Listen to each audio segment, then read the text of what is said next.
Before her passing, Loretta Lynn often said the Grand Ole Opry wasn't just a stage, it was a family. A place where laughter echoed through dressing rooms, where heartbreak turned into song, and where the friendships she formed became the backbone of her entire life. She called it home, but more than that, it was where she met the 5 legends who changed her forever. These weren't casual friendships or publicity pairings. Each name carried its own story, moments of kindness in dark times, lessons learned backstage, and bonds that outlived fame itself. From the day a young Loretta nervously walked through the Opry doors with nothing but a borrowed guitar, these 5 voices became her compass. Because when Loretta Lynn looked back on her life, she didn't talk about trophies or charts. She talked about people. And these were the 5 Opry legends she loved the most. Number 1. Patsy Cline. When Loretta Lynn spoke about the people who shaped her, she always started with Patsy Cline. Their friendship began not with fame, but with compassion.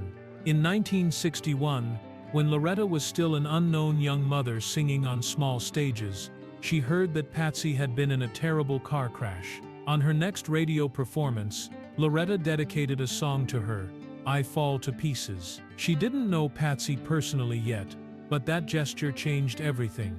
From her hospital bed, Patsy heard Loretta's voice over the airwaves and sent word that she wanted to meet her. When the two finally met face to face, Loretta expected a star. What she found instead was a friend who treated her like family. Patsy took her shopping, gave her hand-me-down dresses, and more importantly, taught her how to survive in a business that wasn't always kind to women. "You're gonna make it, girl," Patsy told her, "but don't let them run over you." In the months that followed, they became inseparable, laughing backstage at the Opry, visiting each other's homes, and sharing long talks about music, marriage, and motherhood. Patsy's confidence rubbed off on Loretta, who often said she learned more from Cline than from anyone else in Nashville. Then came 1963. The plane crash that took Patsy's life shattered Loretta. She was only 30 at the time, and she carried that loss for the rest of her days. In interviews decades later, her voice would still crack when she said Patsy's name.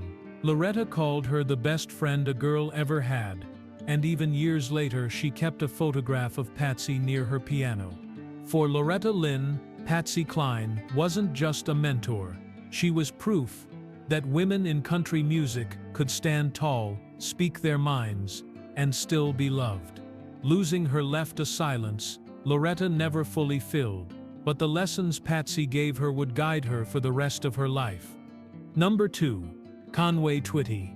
If Patsy Cline was Loretta Lynn's first great friend in Nashville, Conway Twitty was her most lasting one.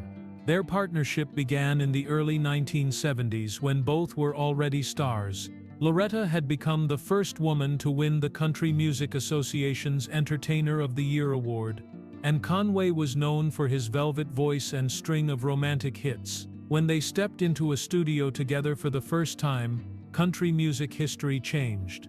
Their debut duet, "After the Fire Is Gone," was released in 1971. It climbed straight to number 1 and earned them a Grammy Award, Loretta's first. But it was what happened off stage that made the collaboration special. Loretta once said she and Conway never had to rehearse much, because they just understood each other. Their voices blended naturally, and so did their humor. They teased like siblings and protected one another like old friends. Over the next 2 decades, the pair recorded more than a dozen duets, including Louisiana Woman, Mississippi Man, and Lead Me On. Each song carried that same spark, a mix of flirtation and mutual respect that fans adored. Behind the microphones, they toured together across America, often performing to sold-out crowds that came just to see the chemistry between them. Despite the rumors that followed, their friendship never crossed romantic lines. Loretta called him "my singing partner" and said she loved him like a brother. Conway, in turn, credited Loretta with bringing out the best in his voice. Their trust ran deep. When Loretta's husband, Doolittle, grew ill, Conway often checked in and made sure she was never alone on the road. When Conway died suddenly in 1993, Loretta was heartbroken. She later said it felt like losing part of her career and part of herself. "I can't sing with nobody else," she admitted. The music they made together had defined an era of duets that country music has rarely matched since. For Loretta Lynn, Conway Twitty wasn't just a partner in song. He was proof that friendship, not fame, could make two voices sound like one. Number 3, Dolly Parton. Few friendships in country music carried as much mutual respect and playful competition as the one between Loretta Lynn and Dolly Parton. Both were born into poverty in the Appalachian Mountains. Both came from large families, and both built their dreams from nothing but grit and song. When Loretta first met Dolly backstage at the Opry in the late 1960s, she recognized something familiar in her, that same sparkle in the eye, the same hunger to tell stories the way only country women could. They were never rivals in spirit, though the press often painted them that way. Loretta admired Dolly's songwriting and sharp business sense, while Dolly looked up to Loretta's fearlessness and honesty. Loretta once said, "Me and Dolly understood each other because we both knew what it meant to work." That shared work ethic bonded them through decades of touring, award shows, and late-night Opry performances. One of the first times they performed together was on television in the early 70s, singing "You're the Reason Our Kids Are Ugly," a humorous duet that captured both women's charm and confidence. Offstage, their friendship was built on encouragement. When Loretta faced backlash for songs like The Pill or Rated X, Dolly publicly praised her courage, calling her the voice of every woman who's ever been told to hush. Their warmth endured through the years. When Loretta turned 85, Dolly was one of the first to post a message celebrating her. "She showed us all what it means to be a strong woman in country music." Loretta replied simply, "Love you, girl." What stood out most was their understanding of legacy. Both women had built empires without losing their authenticity. They never forgot their roots, and they never let the industry dictate who they should be. In interviews, Loretta often said Dolly was one of the few who truly knew the cost of fame and the price of keeping your heart intact. For Loretta Lynn, Dolly Parton represented something rare, a friend who could match her fire, share her laughter, and walk beside her through every high and low of country music's golden age. Number 4, Tammy Wynette. When Loretta Lynn talked about women who carried both strength and sorrow in their songs, she always mentioned Tammy Wynette. The two met in the late 1960s when both were carving out space in a male-dominated industry. Tammy was the soft-spoken Alabama girl who sang of heartbreak and endurance, while Loretta was the fiery Kentucky coal miner's daughter, who sang of defiance and truth. Their styles were different, but their hearts were aligned. They bonded quickly through shared experiences, juggling motherhood, marriage, and a career that demanded constant travel.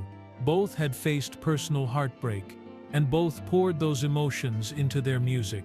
Loretta admired how Tammy could turn pain into poetry, calling her one of the bravest women I ever met. Tammy, in turn, said that Loretta was the sister I never had, someone who could make her laugh even on the hardest nights. Through the 1970s, they often shared stages and award ceremonies, sometimes even appearing together on variety shows. Fans loved to see them side by side, because together they embodied everything that made country music real: vulnerability, resilience, and the truth that life doesn't always give happy endings. Their friendship deepened as the years went on.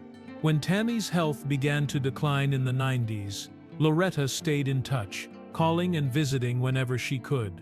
In one of her last public reflections on Tammy, Loretta said, "She was hurting, but she never stopped singing. That's how you knew she was one of us." When Tammy Wynette passed away in 1998, Loretta spoke with quiet sadness. She said she'd lost a friend who understood her better than almost anyone else. For Loretta, Tammy wasn't just another Opry legend. She was a kindred spirit who lived through the same storms and still managed to sing through the rain. Their friendship stood as proof that country music's greatest power wasn't in perfect voices or polished fame, but in shared truth. And among all the women who stood on that Opry stage, Loretta believed few were more honest, more human, or more unforgettable than Tammy Wynette. Number 5. George Jones. George Jones was one of the few men in country music who could match Loretta Lynn's heart for storytelling and her sense of humor. Their friendship stretched across decades, beginning in the early 1960s, when both were Opry regulars still finding their way. Loretta admired George long before she met him, calling him the best pure country singer that ever lived. When they finally shared a bill together, that admiration turned into lasting respect. George's reputation for hard living was no secret, but Loretta saw past it. She often said he had a voice that came straight from the soul, able to make even the toughest heart feel something. They toured together often, sharing buses, backstage laughter, and the unpredictable rhythm of life on the road. George loved to joke that Loretta was one of the few people who could boss him around and get away with it. Their musical chemistry was undeniable. Though they didn't record as many duets as Loretta did with Conway Twitty, the songs they did perform together, like I Can't Get Over You, showcased the warmth and playfulness that marked their friendship. Off-stage, Loretta often defended George when tabloids focused on his struggles, reminding people that behind the possum was a man with a tender heart. Loretta also shared a close friendship with George's wife Nancy, especially in later years. When George passed away in 2013, Loretta didn't attend the funeral due to her own health struggles, but she released a statement that spoke volumes. "I love George like a brother. There will never be another one like him." That sentiment reflected something deeper. The bond between two artists who had lived through country music's golden age, survived its temptations, and never lost sight of what mattered most, the song. For Loretta Lynn, George Jones represented everything she loved about country music: honesty, pain, redemption, and humor, all in one man. When she looked back on her years at the Opry, his was one of the names that always rose to the top, a reminder that some friendships, like the songs they sang, never really fade. When Loretta Lynn looked back on her life, she never measured it by the gold records on her walls or the trophies lined up on her mantle. She measured it by the people who stood beside her, the ones who made the long nights on the road worth it, who turned the Opry from a stage into a second home. Patsy Cline, Conway Twitty, Dolly Parton, Tammy Wynette, and George Jones weren't just legends to her. They were reminders that success meant nothing without love, laughter, and loyalty. Each friendship represented a different chapter of her story. Patsy gave her courage, Conway gave her partnership, Dolly gave her kinship, Tammy gave her understanding, and George gave her truth. Together they formed the circle of companionship that carried Loretta through triumphs and heartbreaks alike. Even in her later years, when she walked onto the Opry stage with her voice softened by time, she carried each of them with her. You could hear it in the way she spoke to the crowd, the way she smiled when the lights came up. Because for Loretta Lynn, country music was never just about fame, it was about family. For more emotional stories, check out this video.